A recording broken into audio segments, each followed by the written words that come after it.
안녕하세요. 화려한 싱글로 컴백한 30대 여성이에요. 저는 오늘 혹시나 사연 들으시는 분들 중 이혼을 결심하기까지 밤새 뒤척이며 골머리를 앓던 저처럼 지금 마음고생을 하고 계신 분들께 이혼을 너무 어렵게 생각하실 필요 없다는 말씀을 드리고 싶어 이렇게 사연을 보내게 되었습니다. 이혼한 게 얼마나 대단한 자랑거리라고 조언까지 하려드냐 싶으실 수도 있지만 글쎄요. 조언까지는 아니에요. 사람마다 개인적인 사정이 있으니 제가 내린 결정이 제일 옳다고는 말할 수 없을 테니까요. 하지만 저는 요즘 전에 없이 잘 지내고 있습니다.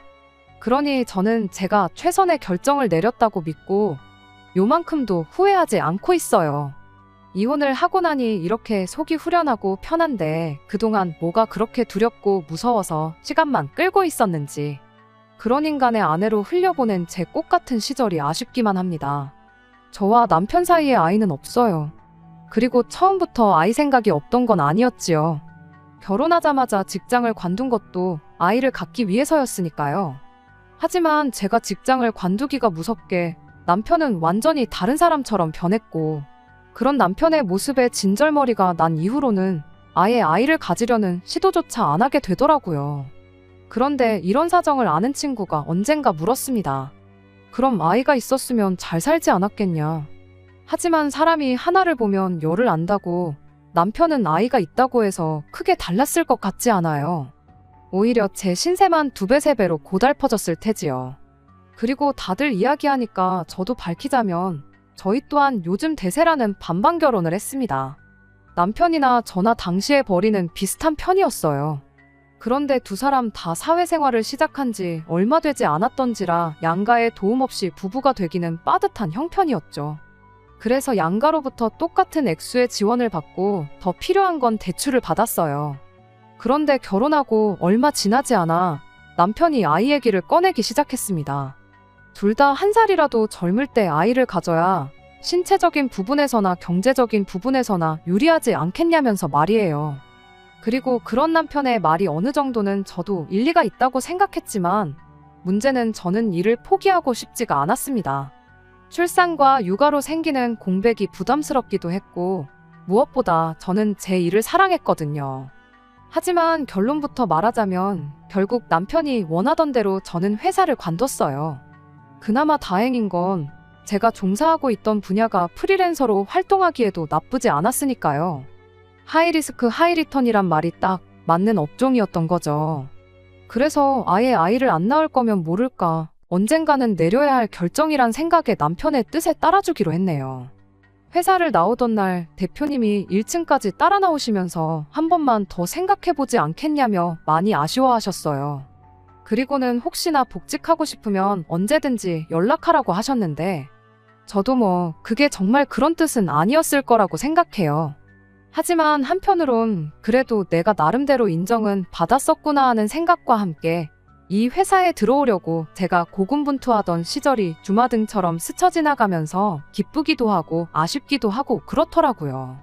아무튼 그렇게 회사를 관두고 프리랜서 생활을 시작한 지 딱 1달이 지났을 때였어요.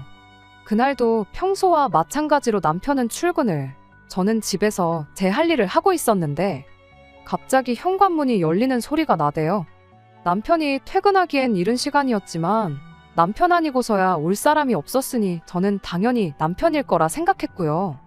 그런데 투덜거리며 복도를 지나 거실로 들어온 사람은 다름 아닌 시어머니셨습니다. 그리고 이제서야 생각해보면 저도 일단 인사라도 먼저 드렸으면 좋았을 텐데 생각지도 못한 시어머니의 방문, 그것도 시어머니께서 비밀번호를 직접 누르고 들어오셨다는 사실이 좀 황당했다 보니 저도 모르게 어떻게 들어오셨냐는 소리가 먼저 튀어나갔거든요. 그랬더니 내 아들이 비밀번호를 알려줬다며 신경질을 확 내시는데 지금 이게 다 뭐지 싶으면서도 아무튼 안 좋은 상황이란 건 바로 알 수 있었죠.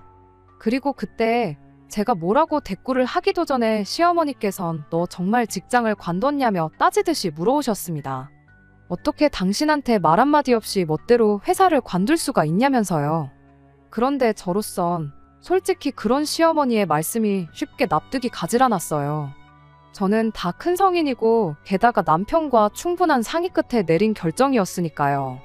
그리고 무엇보다 제가 회사를 관뒀다는 사실이 이렇게 시어머니께서 막무가내로 찾아오셔선 마치 저를 취조하듯 물으실 일인가 싶은 게 여러 가지로 황당하단 생각밖에 안 들더라고요.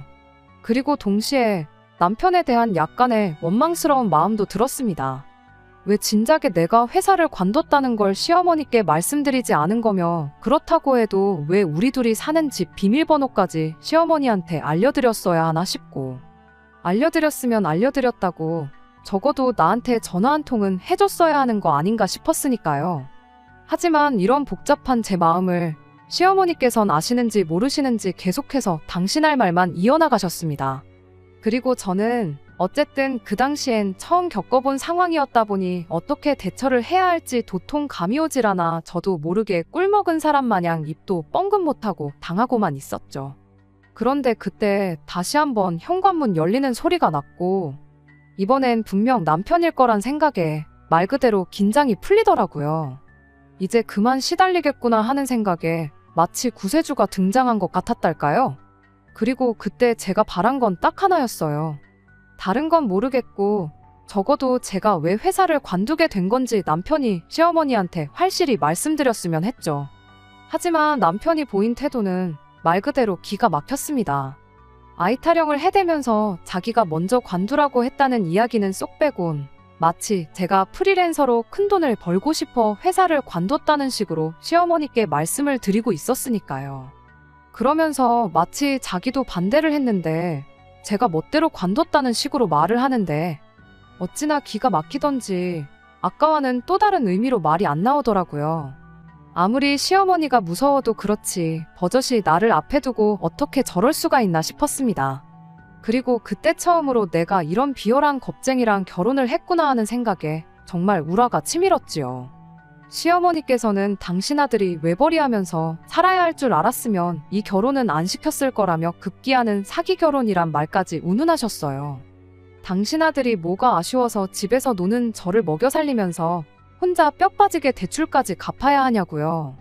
그리고 여기선 저도 마치 저를 기생충처럼 몰고 가시는 시어머니의 태도에 화가 나서 저도 마냥 놀고 있는 게 아니다. 프리랜서로 일을 할 거다 했더니 시어머니께선 콧웃음을 치시면서 그래서 회사 관두고 지금까지 얼마나 벌었냐고 하시대요. 그런데 그 무렵엔 솔직히 이제 회사 관둔 지 한 달이었는데 벌이는 무슨 벌이가 있었겠어요. 그러니 또 저로서는 억울하긴 했지만 동시에 시쳇말로 깨갱하고 납작 엎드릴 수밖에 없었죠. 그리고 그제서야 시어머니께서 본심을 드러내셨습니다. 당신 아들이 외벌이를 하는 한 친정에는 아무것도 해주지 말라고 당신은 절대로 그 꼴은 못 본다고 하셨거든요. 그런데 저는 이런 시어머니의 말씀이 솔직히 황당하기 짝이 없었어요. 막말로 제가 뭐 얼마나 친정에 퍼주고 있었다면 모를까. 친정에 하는 거라곤 시댁과 똑같이 매달 30만 원씩 드리는 용돈이 전부였으니까요. 그런데 시어머니께선 이제 그 30만 원도 내 아들이 피땀 흘려 번 돈이니 친정에는 절대 주지 말라는 말씀이 하고 싶으셨던 모양이더라고요. 순간 짜증도 나고 한편으론 뭐랄까 비참했달까요? 내가 돈 30만 원에 시어머니한테 이런 소리까지 들어야 하나 해서요. 게다가 남편도 뭐 그러면 그런 시어머니를 말리는 흉내라도 내야 하는데 무슨 동네 불구경하듯 가만히 있으니 저로서도 말이 곱게는 안 나가더라고요. 그래서 걱정 마시라고 그렇지 않아도 안 드릴 생각이었다고 했어요. 그리고 시어머니께서도 당신이 원하시는 대답을 들으셨으면 그만 좀 하셔야 하는데 굳이 또 덧붙이시기를 매달 드리는 용돈뿐만이 아니라 명절이고 경조사고 친정 부모님 생신 때도 뭐 하나 당신 아들 돈으로 챙기다가 걸리면 가만 안 두겠다는데 진짜 시어머니고 어른이지만 할 말 못할 말 구분도 못 하시는구나 싶은 게 저런 분을 평생 어떻게 가족으로 생각하고 살아야 하나 싶대요. 아무튼 그렇게 시어머니께선 당신이 하고 싶던 이야기만 쏟아내곤 뒤도 안 돌아보고 집으로 돌아가셨어요.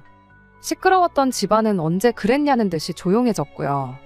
그리고 저는 이제 남편이 어떤 식으로든 저에게 해명이든 설명이든 무슨 말이라도 할 거라 생각했는데 남편이 꺼낸 이야기는 제 예상과는 완전히 달랐습니다. 시어머니 말씀이 다 맞는 얘기라면서 솔직히 지난 한 달 동안 자기가 너무 힘들었대요. 돈 생각만 하면 막 머리가 아프고 심장이 뛰고 스트레스가 이만저만이 아니었다나요? 기가 막혔어요. 잘 다니는 회사를 관두라고 사람을 들쑤신 게 누군데 지금 내가 지를 원망해도 부족할 판에. 뻔뻔한 남편의 태도에 정말이지 할 말이 없었습니다. 게다가 제가 회사를 나온 지 몇 달이 된 것도 아니고 딱 한 달이었잖아요. 그러니 저로서는 솔직히 막말로 남편이 몇 달이나 혼자서 가정을 꾸려나간 것도 아닌데 벌써부터 더럽게 생색이다 싶은 게 치졸하고 치사하단 생각뿐이 안 들었지요. 그래서 저도 억울한 제 마음을 쏟아내며 당신 정말 너무한다 했더니 한 달 동안 수입이 빵원인 제 자신을 탓해야지 왜 자기한테 그러냐면서 됐다고 말 나온 김에 이제 돈 관리는 각자 하자대요. 생활비도 이제 매주 자기한테 타서 쓰고 영수증도 가져오라면서요. 그리고 이때 진짜 진심으로 이혼을 고민했어요. 제가 평생 수입이 빵원일 리는 없으니 이런 상황이 얼마 가지 않을 건 분명했지만 남편의 본색을 알아차린 것 같았달까요? 그런데 한편으로는 결혼한 지 반년도 안 돼서 이혼을 한다고 하면 주변에서 얼마나 떠들어댈까 싶고 한편으론 친정부모님 체면도 걱정이 되더라고요. 그래서 결국 이혼 소리는 못 꺼내고 대신 일단 하루빨리 다시 돈부터 벌어야 한다는 생각에 이튿날 날이 밝기가 무섭게 전 직장을 찾아갔습니다. 그런데 저를 맞으시는 대표님의 표정이 아주 반갑기만 한 것은 아니었어요. 뭔가 제가 부탁하면 어떻게 거절을 해야 하나 하는 난감함이 얼굴에 그대로 드러나 있었거든요. 그리고 그런 대표님의 표정을 보고 나니 저도 자존심이 있지 차마 돌아오고 싶단 말은 할 수가 없었습니다. 부탁이란 게 하는 사람도 어렵지만 거절해야 하는 사람 입장도 쉽지는 않으니까요. 그리고 저는 무엇보다도 대표님과 제 관계를 허투루 날려버리고 싶진 않기도 했어요. 업계 내에선 꽤나 영향력이 있는 사람이기도 했고 그래서 그냥 별 의미 없는 이야기만 조금 주고받다가 웃는 얼굴로 돌아 나왔네요. 남편은 퇴근하고 집에 들어오기가 무섭게 복직은 했냐, 언제부터 다시 출근하냐며 질문 공세를 쏟아냈습니다. 그래서 제가 복직은 안 한다고 했더니 저보다 더 실망한 티를 팍팍 내면서는 그럴 줄 알았다면서 이제 정말 어떡하냐고 이달도 자기 혼자 벌어야 하는 거냐며 한숨을 푹푹 내쉬는 거예요. 하지만 남편의 개차반 같은 짓거리는 거기서 끝이 아니었습니다. 며칠 뒤 아침을 차리고 있는데 남편이 대뜸 오늘 아버님 건강검진이 있다며 저더러 모시고 다녀오라대요. 그리고 저도 뭐 바쁜 게 아니었으니 남편이 곱게 부탁했으면 별말 없이 알겠다고 했을 텐데 대뜸 한다는 소리가 생활비를 받아쓰려면 저도 뭐 하는 일이 있어야 할 거 아니냐면서 앞으로는 자기가 이것저것 시킬 거니까 그때마다 군소리 없이 그냥 하라는 대로 하면 된다나요? 게다가 그뿐만이 아니었습니다. 생활비를 얼마를 주는데 메뉴가 이게 뭐냐, 청소는 왜 이렇게 해놨냐 해가며 자꾸 트집을 잡는데 하루는 진짜 내가 왜 이런 소리까지 들으며 살아야 하나 싶은 게 말 그대로 현타가 오더라고요. 그래서 그날도 저녁 준비로 정신이 하나도 없는데 남편이 뭐 자기가 입으려던 옷이 아직도 빨래통에 있다면서 생활비 받기 싫은 거냐고 시비를 걸길래 끓이던 국을 그대로 싱크대에 들이붓고는 한 번만 더 그딴 소리 해보라고 그땐 나도 가만히 안 있겠다 했어요. 네가 무슨 생활비를 몇백씩 주는 것도 아니면서 어지간히 하라고 계속 그럴 거면 그냥 이혼하자면서요.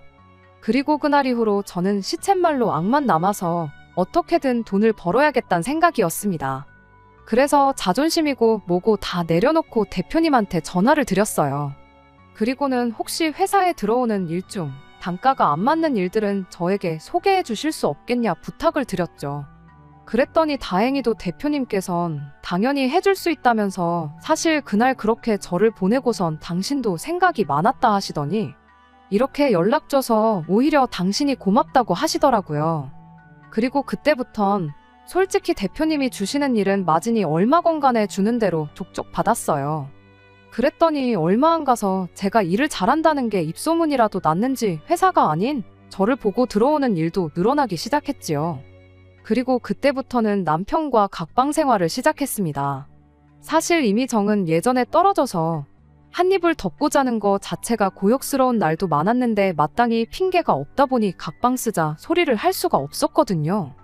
그런데 이제 일감이 많아져서 제가 잠자리에 드는 시간이 늦어지다 보니 자기도 자는데 방해받기가 싫었는지 제가 작은 방에서 자고 그래도 별말 안 하대요. 그리고 그런 남편의 반응이 서운하기는커녕 정말 다행이다 싶었습니다. 한편 그렇게 1년쯤 지나니까 어느덧 재벌이도 안정세에 접어들었고, 그리고 그 무렵부턴 일부러 더 보란듯이 제가 친정부모님 차도 바꿔드리고 용돈도 올려드렸어요. 그리고 이런 이야기는 여지없이 남편을 알게 했고 시부모님 귀에도 들어가게끔 행동했는데, 제가 그렇게 한 데는 다 이유가 있었습니다. 신혼 초에 돈 몇 푼 가지고 시어머니랑 남편이 저한테 줬던 그 모멸감, 그리고 그때 제가 느낀 비참함을 언젠가 꼭 돌려주고 싶었거든요. 그리고 마침내 그럴 기회가 찾아왔는데, 그날도 저는 평소처럼 정신없이 집에서 일을 하고 있었습니다. 눈코 뜰 새 없이 바쁘다는 게 이런 건가 싶은 날들의 연속이었지요. 그리고 그렇다 보니 집에 누가 들어오는지도 처음엔 알지를 못했어요. 아니 이제 와서 말이지만 들어온다고 해봤자 남편이었을 텐데, 솔직히 그 무렵엔 남편이 출근하고 퇴근하는 거에 별 관심을 두지 않았습니다. 남편은 제가 돈을 잘 벌게 된 이후로도 한 번도 제 능력을 인정해주는 법이 없었어요. 그저 남편이 하는 말이라곤 돈독이 올랐다, 지부모밖에 모른다, 그런 것들 뿐이었죠. 생활비 몇 푼 쥐어주면서 지 뜻대로 이리저리 부려먹고 싶었는데 그게 뜻대로 안 되니 심통을 부리는 어린아이가 따로 없었달까요? 그리고 저는 그런 남편을 받아주고 싶은 생각은 눈꼽만큼도 없었습니다. 한마디로 너가 이기나 내가 이기나 해보자 그런 것도 있었죠. 아무튼 그래서 그날도 남편이겠거니 하고는 저는 제 할 일만 하고 있었는데, 누가 제 방문을 노크를 하더니 헛기침 소리를 내더라고요. 시어머니셨습니다. 참고로 비밀번호를 아무리 바꿔도 계속해서 툭하면 남편이 시어머니께 알려드리는 일이 반복되었기에 언젠가부턴 저도 에라 모르겠다 자포자기 상태였어요. 어차피 저는 제 방 안에서만 일을 하니까 오시던지 마시던지 손님 대접은 안 하겠다는 오기도 들었고요. 그래서 이번에도 방문 앞에 서 계신 시어머니를 보고도 오셨냐 한마디만 하곤 저는 다시 제 방문을 닫으려고 했습니다. 일을 해야 했으니까요. 그런데 시어머니께서 얘기 좀 하자며 저더러 거실로 나오라시더니 저한테 뭐라도 좀 내와야 하는 거 아니냐대요. 그래서 저희 집 어디에 뭐가 있는지는 저만큼 어머님도 잘 아시지 않냐? 필요하신 거 있으시면 꺼내 쓰시고 드시고 싶으신 건 찾아 드시라 했습니다. 그랬더니 당연히 또 싫은 소리를 하셨죠. 돈 몇 푼 버니까 시애미가 시애미로도 안 보이냐? 너는 네 부모한테도 그렇게 말하냐?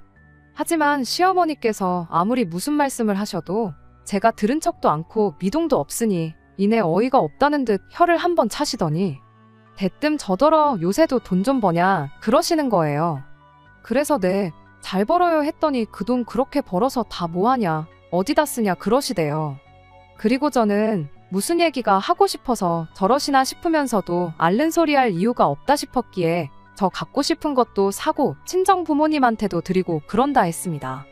그랬더니 시어머니께선 기가 찬다는 얼굴로 눈살을 찌푸리시더니 너는 네 부모 챙길 때 우리 생각은 안 나냐는데, 하마터면 마시던 물을 그대로 시어머니 얼굴에 뿜을 뻔했어요. 가까스로 물을 삼키곤 생각 안 난다고 했습니다.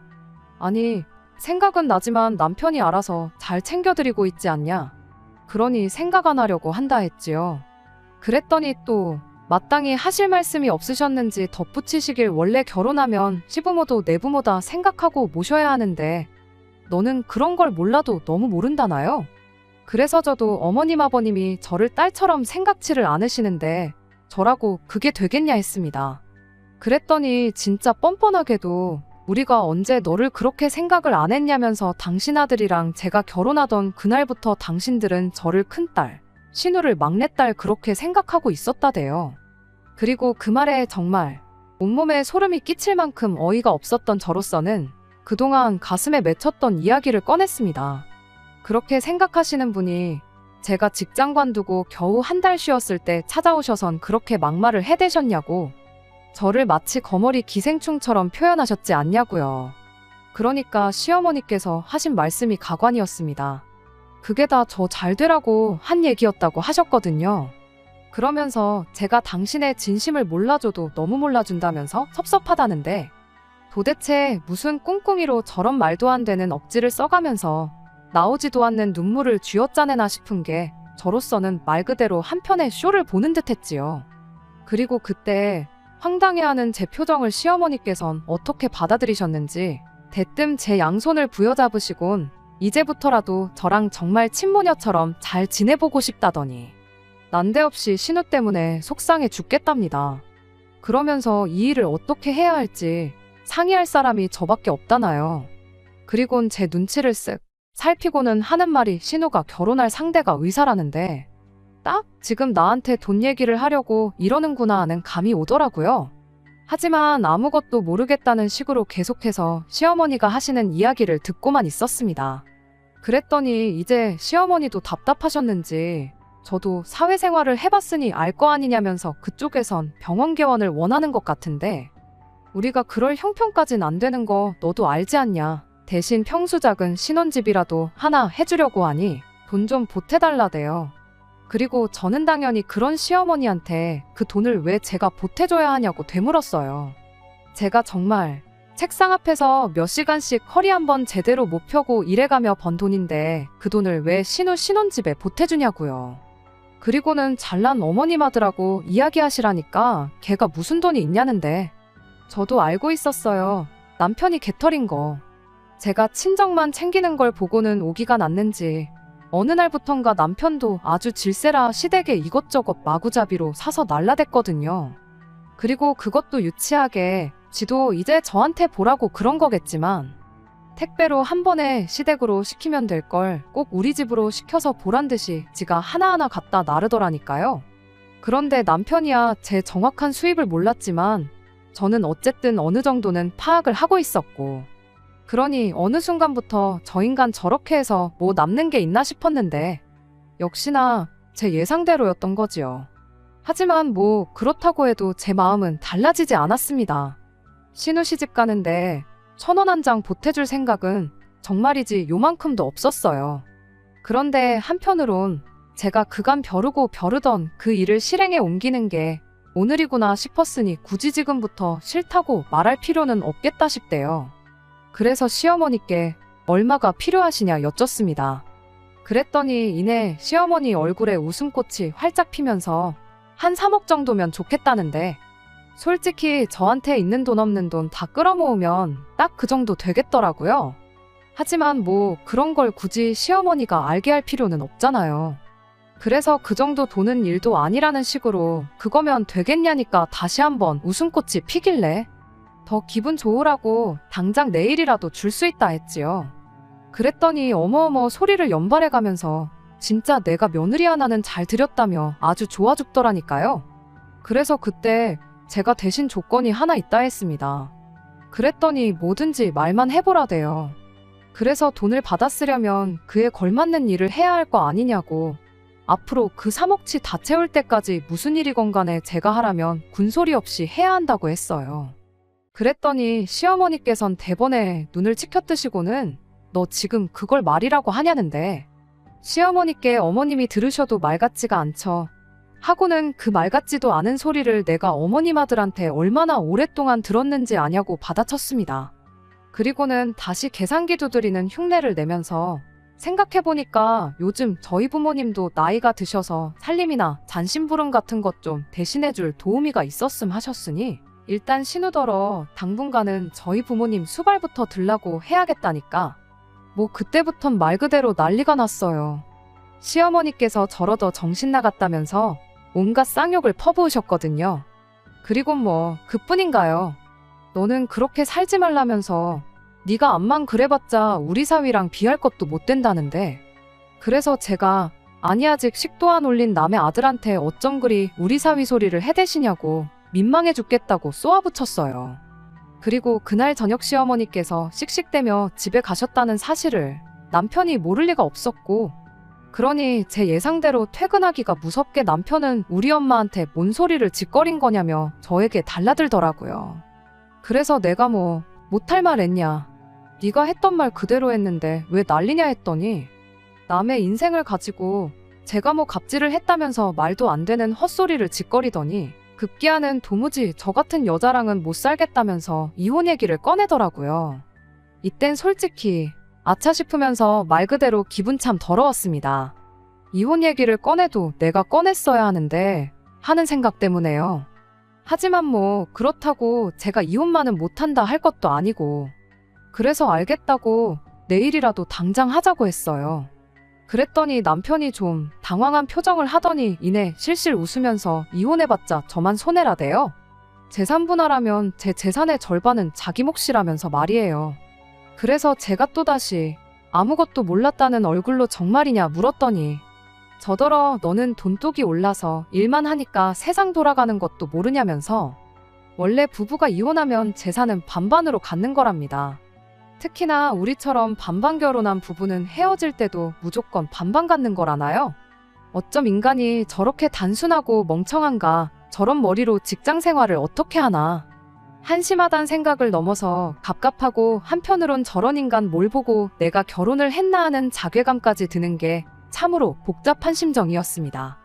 그리고 뭐 저는 그렇게 될 리가 없다는 걸 잘 알고 있었기에 남편이나 더 놀려줄 생각으로 그럼 이혼은 하지 말자고 했더니, 이 인간이 제가 정말 뭐라도 아쉬워서 지한테 매달리는 줄 알았는지 더더욱 기고만장해서는 자기는 이제 정말 저한테 오만정이 떨어져서 못 살겠다면서 무조건 이혼을 해야겠다는 거예요. 그리고 그렇게 이튿날 이혼에 필요한 서류들을 미리 다 챙겨놓고 남편이 퇴근하기만을 기다리고 있는데 9시가 넘어서야 남편이 말 그대로 죽상을 하고 집에 들어왔습니다. 그래서 제가 여기 이혼 서류 다 준비해놨다니까 자긴 이혼 안 할 거라대요? 그러면서 나라법이 이상하다고, 분명히 반반 결혼을 했는데 왜 재산 분할은 반반이 안 되는지 이해가 안 된답니다. 그리고 듣자 하니 회사에 반차를 내고 변호사를 만났던 모양이에요. 그런데 이제 뭐 아무래도 그쪽에서 남편이 기대한 대답과는 정반대의 대답을 해준 것 같더라고요. 참고로 저도 아닌 게 아니라 남편이랑 이혼 생각이 들 때마다 변호사를 이따금씩 찾아가 상담을 받곤 했는데 마지막에 받았을 땐 그런 말을 들었어요. 남편처럼 버는 족족이 다 써버리는 경우엔 재산 형성에 대한 의사가 없던 걸로 보여지기에 재산 분할 시 가져갈 재산도 없다. 그리고 그 이야기를 듣고 난 이후로는 제 마음이 어찌나 홀가분하던지 남편이 자기가 번 돈을 다 쓰던 말던 내 알바냐 싶었지요. 게다가 물론 저도 제 나름대로 제 재산을 지키기 위해 법적인 테두리 안에서 이런저런 손을 써두고는 있었습니다만 그건 여기서 제가 다 열거하긴 좀 그렇고, 아무튼 뭐 저는 언제 이혼하더라도 두려울 게 없었던 거죠. 그리고 그렇게 순식간에 태도를 바꿔 이혼은 못한다고 버티는 남편에게 저는 그럼 소송으로 가겠다 했습니다. 그래서 얼마나 시간이 걸리건 간에 당신 팬티 한 장까지 다 털어가겠다고 그랬죠. 참고로 몸 있는 구석이 있어서 한 소리는 아닌데 싸움이란 게 원래 기세가 반이라잖아요. 그리고 그땐 저도 좀 악에 받쳐서 말이 세게 나간 것도 있어요. 그런데 그 말이 먹힌 건지 아니면 또 어디 변호사한테 뭐라도 들었는지 얼마 안 있다 이혼하자고 하대요. 대신 뭐 자기 재산에는 손 떼지 말라면서. 그래서 저도 이때다 싶어 알겠다고 하고 이후로 혹시나 남편 마음이 바뀌면 어쩌나 하는 생각에 어지간히 남편 눈치를 보며 숙려기간을 보냈습니다. 그리고 마침내 남편과는 남남이 되었는데 황당하게도 일주일이나 지났나 시어머니한테 연락이 왔어요. 그리고 저는 또 신혼 때처럼 당신한테 말 한마디 없이 이혼을 했냐고 따지기라도 하려는 건가 싶었는데 웬걸요. 한다는 말이 돈 3억을 못 구해서 신우 결혼이 파토가 났답니다. 그러면서 이게 다 저 때문이라고, 협의 이혼이 말이나 되냐면서 이제라도 양심이 있으면 저더러 위자료를 내놓으라대요. 기가 막혀서 말을 할 때 제발 생각 좀 하고 말씀하시라고, 내가 머리털 나고 올케가 돈 안 해줘서 신우 결혼 파토 났다고 올케가 위자료 줬단 이야기는 들어본 적이 없다 쏘아붙였습니다. 그리곤 이런 전화 한 번만 더 하시면 그땐 저도 가만 안 있겠다. 그쪽 아들하고 딸 회사에 전화해서 아주 개진상 짓을 하겠다 했더니 가타부타 말도 없이 전화를 뚝 끊어버리더라고요. 그리고 이후로 뭐 새벽에 자냐는 문자는 기본이고 제가 없으니까 살맛이 안 난다는 개똥 같은 문자가 번호도 없이 몇 번인가 오곤 했는데 그럴 때마다 치졸하고 비열했던 남편의 얼굴이 떠오르면서 어찌나 밥맛이 떨어지던지. 그래서 결국 핸드폰 번호는 바꿨고 살던 동네도 이사했어요. 이혼하자마자 아파트 팔아서 서로 재산 정리하고, 그리고는 뭐 그래도 동네도 익숙하고 그래서 근처에 집을 구했었는데, 이래저래 시달리고 그러니까 익숙이고 뭐고 이사를 하는 게 맞겠더라고요. 그리고 그렇게 정신사나운 얼마간의 시간이 지나고 나니 지금의 평화가 찾아왔습니다. 진작에 이혼했어야 했는데 뭘 그렇게 걱정했었나 싶어요. 일단 제가 알게 된 건 사람들이 생각보다 남의 일에 크게 관심이 없다는 거예요. 그뿐인가요? 저희 부모님께선 체면이고 뭐고 내 딸이 잘 사는 게 제일 중요한 거라면서 제가 이혼을 못하고 버텨왔다는 사실에 어찌나 속상해 하시던지요. 그 밖에도 제 친구들은 뭐 이혼도 능력이 되니까 하는 거라며 멋있다고 축혀 세워주기까지 하는데, 이건 솔직히 친구들이니까 하는 소리겠죠 뭐. 그래도 같이 웃어넘길 수 있는 사람들이 곁에 있다는 게 다행이다 싶습니다. 그리고 마지막으로 저는 지금 전 직장의 대표님과 진지하게 만남을 갖기 시작했어요. 똥차가 가고 벤츠가 온다더니 그 말이 정말 딱이다 싶네요. 그리고 저도 그 벤츠에 어울릴 멋진 사람이 되려고 열심히 노력 중입니다. 그런 결혼은 또 할 거냐고요? 그건 모르겠어요. 하지만 당장은 그 어떤 후회도 남지 않게 최선을 다할 거예요. 그래서 연애도 일도 두 마리 토끼 다 놓치지 않겠습니다. 끝까지 들어주셔서 감사합니다. 오늘의 사연은 여기까지입니다. 구독과 좋아요, 알람 설정 부탁드리고 더 좋은 사연으로 다시 찾아뵙겠습니다. 감사합니다.